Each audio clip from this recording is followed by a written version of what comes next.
الحمد لله على إحسانه، والشكر له على توفيقه وامتنانه، وأشهد أن لا إله إلا الله وحده لا شريك له تعظيما لشانه، وأشهد أن محمدا عبده ورسوله الداعي إلى رضوانه، صلى الله وسلم وبارك عليه وعلى آله وأصحابه وإخوانه. يا أيها الذين آمنوا اتقوا الله حق تقاته ولا تموتن إلا وأنتم مسلمون. ثم اعلموا بارك الله فيكم أن أحسن الكلام كلام الله، وخير الهدى هدى رسول الله، وشر الأمور محدثاتها، وكل محدثة بدعة، وكل بدعة ضلالة، وكل ضلالة في النار. أجارني الله وإياكم من البدع والضلال والنار.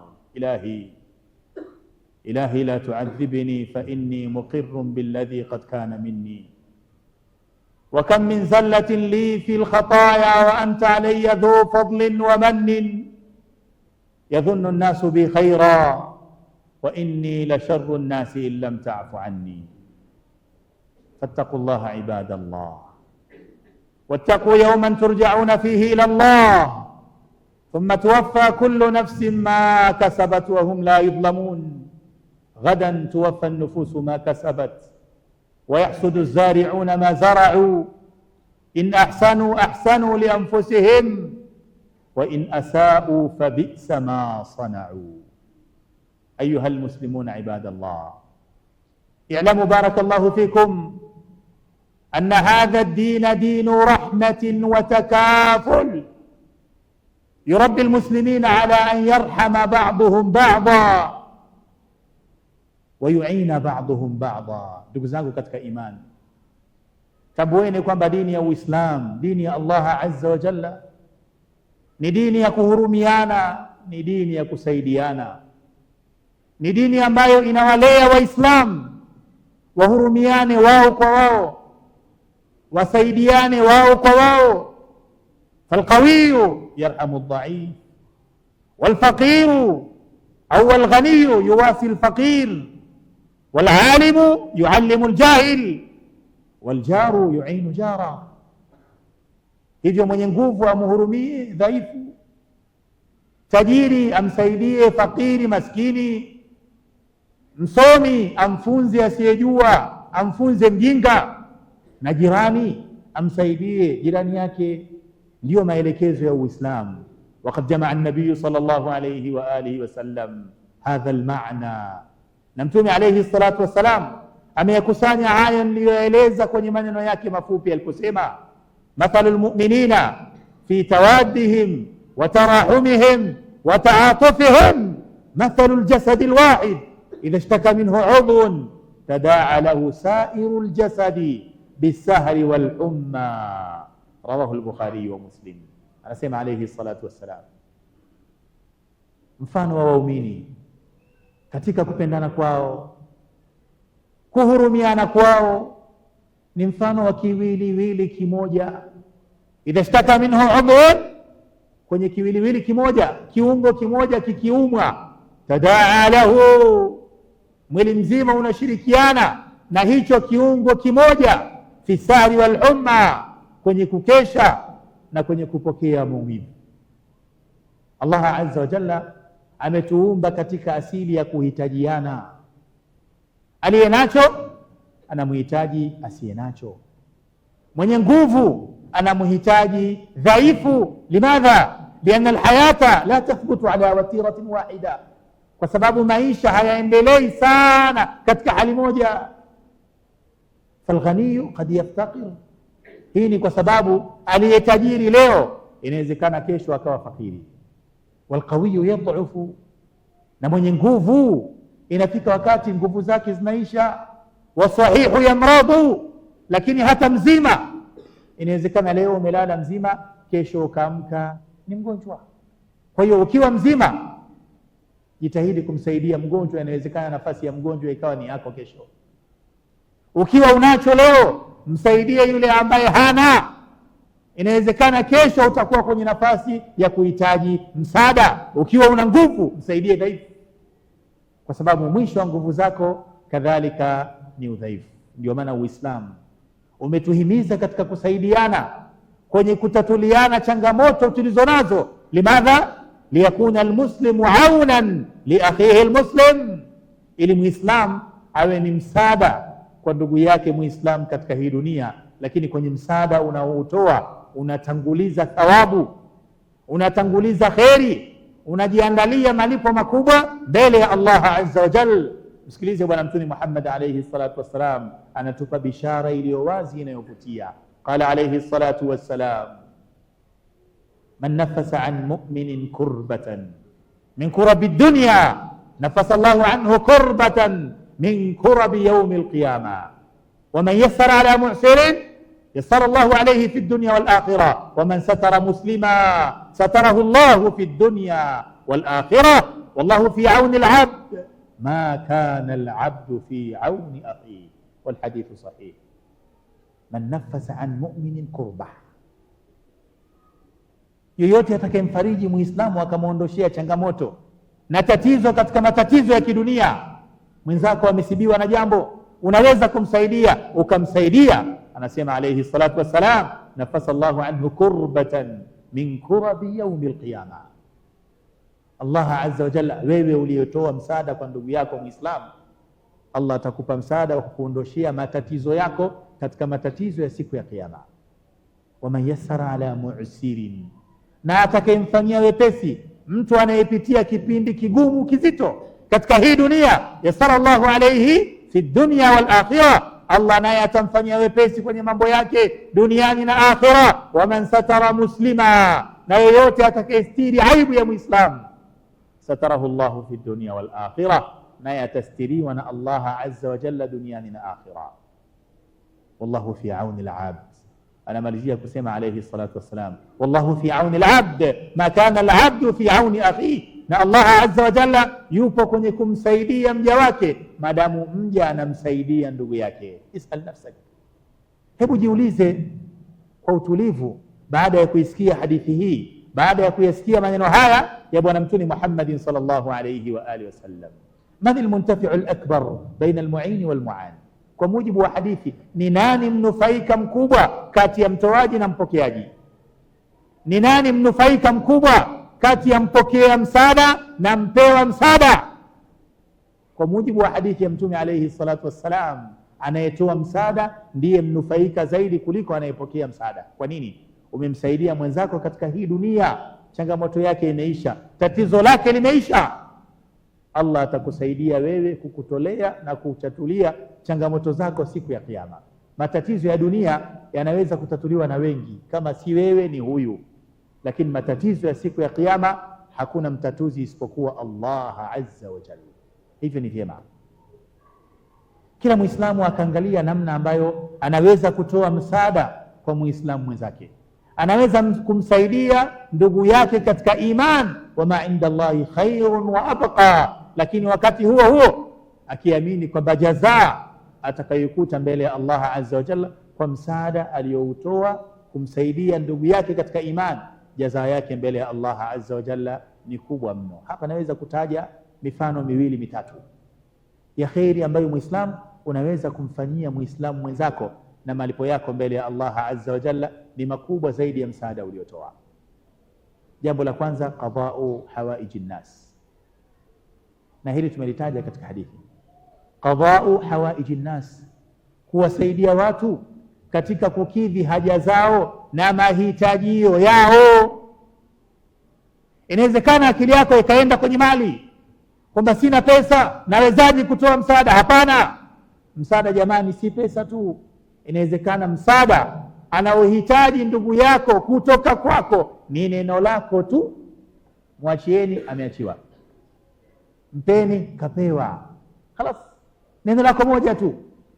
Inawezekana msaada anaohitajia ndugu yako ili afarijike ni saini yako tu, saini yako moja tu. Halas, inabadilisha maisha yake kwa taufiki ya Allah azza wa jalla. Inawezekana pia ni kumpa muda wako ukamsikiliza matatizo yake bila ya kumsaidia chochote, kumsikiliza kwake ikawa ni faraja.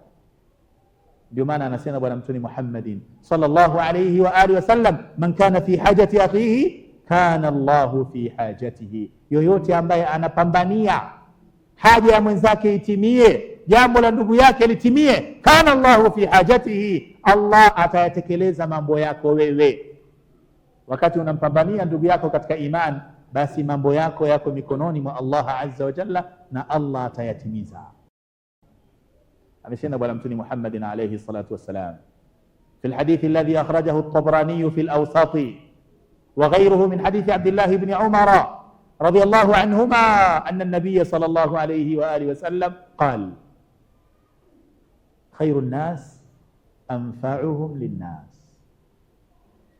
wa ahabbu al-a'mali ila Allah sururun tudkhiluhu ala muslim takshifu anhu kurba أو تقضي عنه دينا أو تطرد عنه جوعا ولأن أمشي مع أخ في حاجة أحب إلي من أن أعتكف في هذا المسجد شهرا أو كما قال عليه الصلاة والسلام. Anasema sallallahu alaihi wasallam, katika kutuhimiza tuwasaidie watu kwenye kuwakidhia haja zao zetu zitasimamiwa na Allah.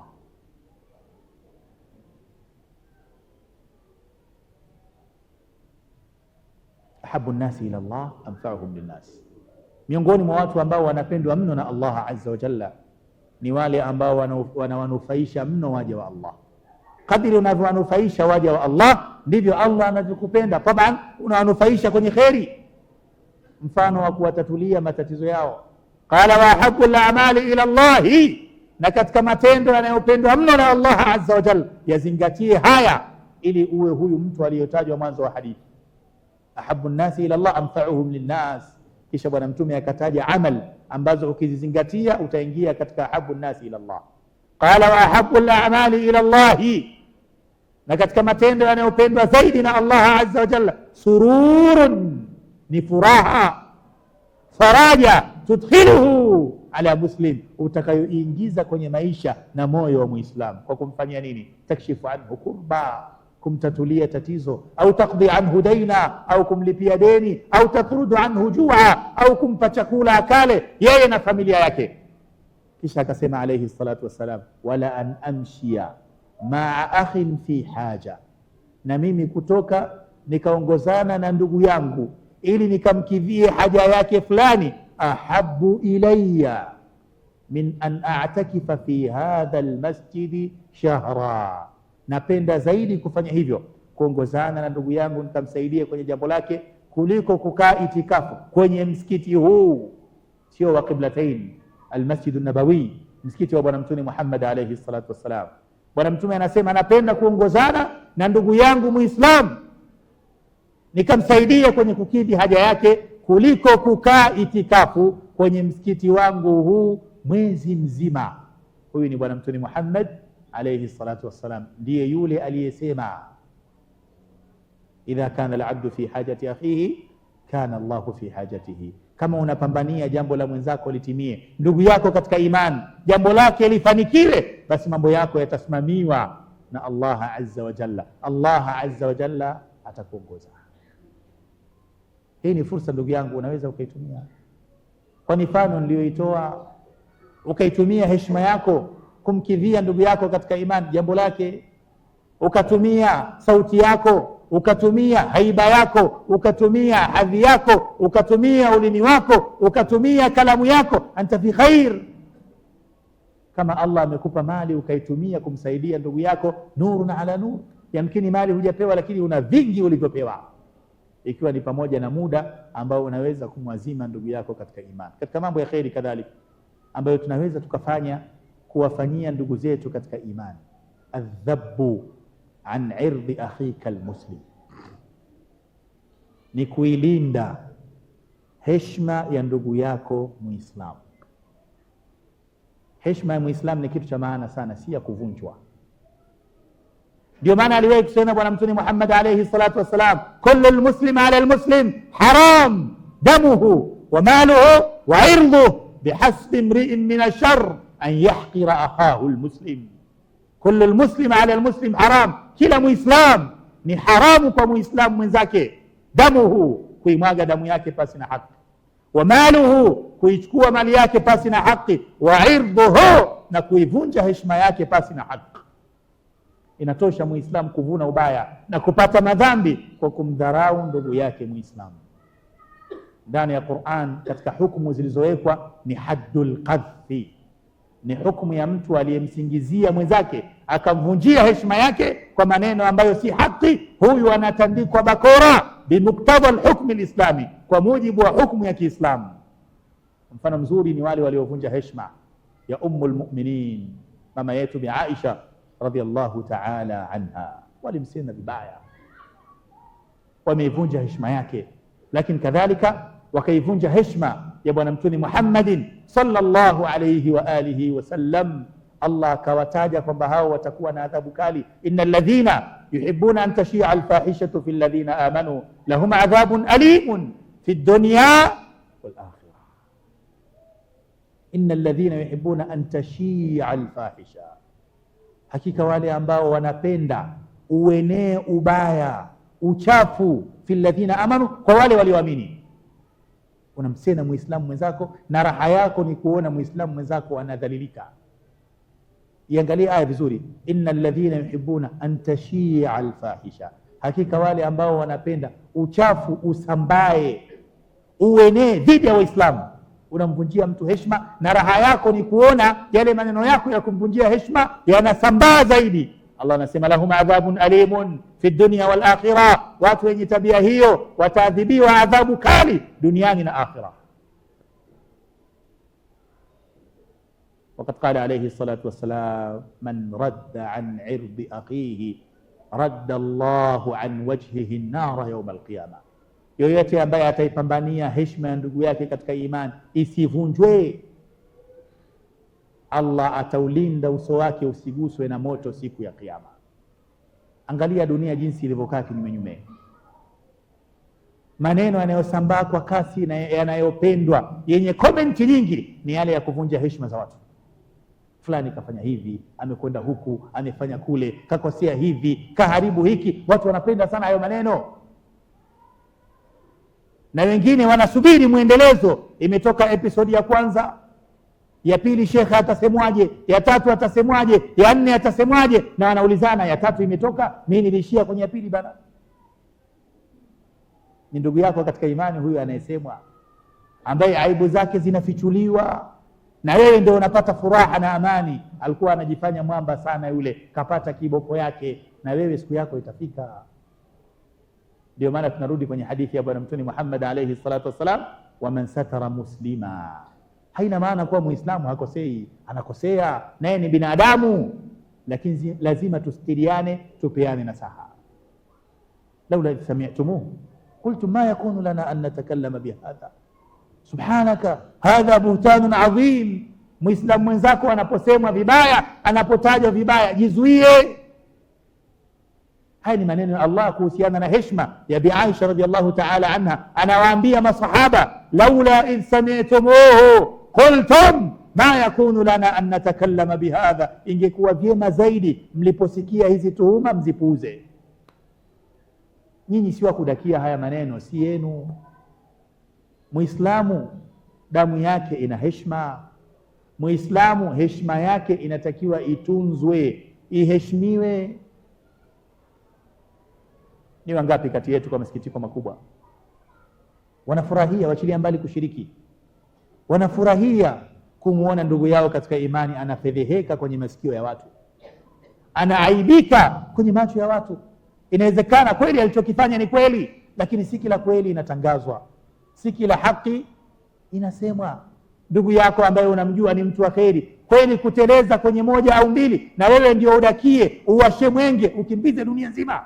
Mna habari hatuna, fulani faala kadha wa faala kadha wa faala kadha wa faala kadha. Ndugu yako katika imani unamfedhehesha. Kuffa alayka hadha. Aqulu ma tasma'un wa astaghfirullah li wa lakum.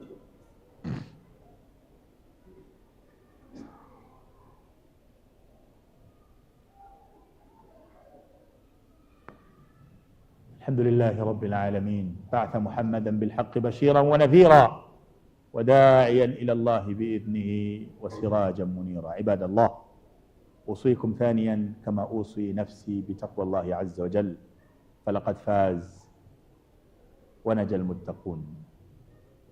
من ذا الذي ما ساء قط ومن له الحسنى فقط؟ من ذا الذي ما ساء قط؟ ni swali hili. Man alladhi ma saa qattun wa man lahu alhusna faqat? Ni nani kati yetu hajawahi kukosea? Ni nani kati yetu ana mazuri zaidi? Wallahi ukweli ni kama alivyosema mmoja katika wema waliotangulia, law kanat lidhunubi raiha lama istata'a ahadun an yujalisani. Waliyasema haya tawadhu'an minhum, lakini makosa yetu ni mengi kuliko yao, madhambi yetu ni mengi kuliko yao. Wanasema lau kanat lidhunubi raiha, lau madhambi yangekuwa yana harufu, lama istata'a ahadun an yujalisani, hakuna yoyote ambaye angeweza kukaa pamoja na mimi. Hata wewe ambaye unapata ujasiri wa kumsema mwenzako, kumkashifu mwenzako, kutangaza aibu za mwenzako, lau watu wangekuwa wanayajua madhambi yako, makosa yako, aibu zako, lau zingelewekwa wazi, nani angekaa kukusikiliza wewe maskini ya Mungu? Lakini Allah amekustiri ukaonekana mtu wa maana katika jamii. Tumia ulimi wako kumstiri ndugu yako katika imani, kama ambavyo na wewe umestiriwa na Allah azza wa jalla. Hii ni moja katika kheri ambayo Muislamu anaweza kumfanyia ndugu yake katika imani, wala haihitaji mali. Adhabu an irdhihi, kuilinda na kuitetea heshima ya ndugu yako katika imani. Ayuha almuslimuna ibadallah, Allah azza wa jalla ni tajiri, na kheri zilizopo kwa Allah azza wa jalla ni kubwa kuliko vile tunavyofikiria. Kheri yoyote unayoifanya kumfanyia ndugu yako katika imani, tambua kwamba malipo yako kwenye kheri hiyo hiyo ni kubwa mno mbele ya Allah azza wa jalla. Bwana Mtume Muhammad alayhi salatu wassalam aliwahi kutuhadithia habari za mtu mmoja, annahu kana yudayinu nnas. Huyu mtu katika wema aliyokuwa nao alikuwa anawakopesha watu. Wa kana yaqulu li ghulamihi idha ataita mu'siran fatajawaz anhu, na alikuwa anamwambia kijana yake anayekwenda kuchukua madeni, idha ataita mu'siran, ukienda kwa mtu tunayemdai, ukiona hali yake kidogo, hali yake sio nzuri, mambo yake magumu, hawezi kulipa, fatajawaz anhu, msamehe, mwambie basi. Na kumsamehe huku ima kwa kumsamehe kabisa au kumuongezea muda. Zimefika tarehe za kulipa, bado hawezi kulipa, mwambie utalipa mwezi ujao, wala usimkazie, au mwambie nimemsamehe kabisa. La'alla Allah an yatajawaza anna, huenda kwa hiki tunachokifanya na sisi tukapata msamaha wa Allah azza wa jalla. Faqala Allahu azza wa jalla, ana haqqu bidhalika mink tajawazu an abdi. Allah akasema mimi nina haki zaidi kutoa msamaha kuliko wewe. Anawaambia malaika wake, tajawazu an abdi, bimaana tambueni kwamba mja wangu huyu nimemsamehe. Ni mfano wa kheri ambazo Muislamu anaweza kumfanyia Muislamu mwenzake, na ndivyo tunavyotakiwa kuishi, kwa kuwa sisi ni ummatun wahida, ni kitu kimoja. Ayuha almuslimuna ibadallah. Kwa upande wa pili, Muislamu anapopata ujasiri wa kuivunja heshima ya Muislamu mwenzake, kutokumsaidia kwa maksudi Muislamu mwenzake ambaye anahitaji msaada wake na yeye anaweza kumpa msaada, anajitengenezea mazingira ya kukosa msaada wa Allah azza wa jalla يوم القيامة. Abu Bakar Siddiq radiyallahu ta'ala anhu wa an jami'i sahabati Rasulillah sallallahu alayhi wa alihi wasallam, ilipovunjwa heshima ya binti yake, mama yetu, mke wa Bwana Mtume Muhammad alayhi salatu wassalam, Aisha radiyallahu ta'ala anha wa an abiha, mmoja katika wale walioshiriki kwenye hizo skendo, ni ndugu yake ambaye alikuwa anamsaidia kumpa vimasurufu, matumizi yale ya kila siku, ndiye anayemweka mjini kwa lugha ya sasa. Huyu bwana kwa bakti akadaka zile habari na yeye akawa anazisambaza. Baada ya utakaso wa Bi Aisha kuteremka, yale maumivu ya Abu Bakar Siddiq radiyallahu ta'ala anhu, kama baba akaona hata huyu alikuwa ni wa kumsema binti yangu, hata huyu ambaye namsaidia, nampa shilingi 2 3, akasema kuanzia leo msaada niliokuwa na utoa kwake basi. Na kibinadamu unaweza ukasema ana haki, lakini Allah azza wa jalla akatoa maelekezo tofauti kabisa. Kweli umekosewa, lakini ulichonacho ni katika fadhila za Allah juu yako, na kutoa msaada ni maelekezo ya Allah kwako. Usiape kwamba hutatoa msaada, usiape kwamba hutasamehe, kwani wewe hutaki kusamehewa na Allah. Wala ya'tali ulul fadli minkum was-sa'a an yu'tu ulil qurba wal masakin wal muhajirin fi sabilillah wal yafu wal yasfahu ala tuhibbuna an yaghfira Allahu lakum wallahu ghafurur rahim. Baada aya hii kuteremka, Abu Bakar akasema bala nuhibbu an taghfira lana rabbuna, Allah tunapenda utusamehe. Nimefuta ile kauli, nitaendelea kutoa msaada. Ubinadamu wa namna gani waliokuwa nao hawa watu, uelewa mkubwa kiasi gani waliokuwa nao katika kuelewa maneno ya Allah azza wa jalla, utayari wa aina gani waliokuwa nao katika kutekeleza maagizo ya Allah azza wa jalla. Lakini kwa msingi ule ule unavyoamiliana na waja wa Allah, ndivyo ambavyo Allah azza wa jalla ataamiliana na wewe. Ulimi wako uzuie. Kama huwezi kutoa msaada, usiwe sababu ya kuwadhuru Waislamu. Anasema alayhi salatu wassalam, ya ma'shara man amana bilisanihi wa lam yadkhul al-iman fi qalbihi la taghtabu al-muslimin la taghtabu al-muslimin wala tu'ayyiruhum wala tattabi'u awratihim fa inna man tatabba'a awratihim yattabi'u Allahu awrata wa man yattabi'u Allahu awrata yufdhi'uhu fi baytihi. Enyi mlioamini kwa ndimi zenu, lakini imani haijaingia kwenye nyoyo zenu, la taghtabu almuslimin, msiwasengenye waislamu kwa ndimi zenu, wala tuayiruhum, msiwafedheheshe, msitangaze aibu zao, wala tattabi'u awratihim, wala msifuatilie kasoro zao. Kwa nini? Atakayefuatilia kasoro ya muislamu ili aitangaze, yattabi'u Allahu awrata wa man yattabi'u Allahu awrata yufdhihuhu fi baiti. Kama shughuli yako ni kufuatilia aibu ya ndugu yako katika imani, Allah naye ataziweka wazi aibu zako, hata ukibaki ndani ya nyumba yako. Jamii itajua mabaya yako ni yapi, maana yake nini. Kama huwezi kumsaidia ndugu yako katika imani, usimdhuru ndugu yako katika imani, si kwa ulimi wako wala kwa mkono wako, kwa sababu malipo mbele ya Allah azza wa jalla min jinsi al-amal. Unavyoamiliana na ndugu zako katika imani, ndivyo utakavyokwenda kupata malipo yako mbele ya Allah azza wa jalla. Ndio maana alayhi salatu wassalam akaitangaza hii dua, akasema alayhi salatu wassalam, man waliya Allahumma man waliya min amri ummati shay'an fashaqqa alayhim fashquq alayhi wa man waliya min amri ummati shay'an farafaqa bihim farfuq bih. Ewe Allah, yoyote atakayepewa usimamizi wa jambo lolote katika umma huu akaamiliana na watu kwa huruma, nawe amiliana naye kwa huruma. Na yoyote ambaye atapewa mamlaka ya usimamizi, uwezo wa kusimamia jambo kwa umma wangu, akawakazia, akawafanyia ugumu, basi na wewe Allah azza wa jalla mfanyie ugumu. Ndugu zangu katika imani, haya ni maelekezo ya sheria.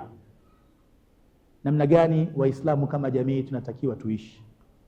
Tuishi kwa kupendana, tuishi kwa kuhurumiana, tuishi kwa kuteteana. Jaribu kuwa msaada kwa ndugu yako katika imani. Kama huwezi kuwa msaada, basi usiwe madhara. Namuomba Allah azza wa jalla tujalie miongoni mwa wenye kusikia maneno na kufuata yaliyo sawa. Ibadallah, صلوا وسلموا على رسول الله محمد بن عبد الله، فإن الله يأمركم بذلك حين يقول إن الله وملائكته يصلون على النبي يا أيها الذين آمنوا صلوا عليه وسلموا تسليما. اللهم صل على محمد وعلى آل محمد كما صليت على إبراهيم وعلى آل إبراهيم، وبارك على محمد وعلى آل محمد كما باركت على إبراهيم وعلى آل إبراهيم إنك حميد مجيد. وآخر دعوانا أن الحمد لله رب العالمين.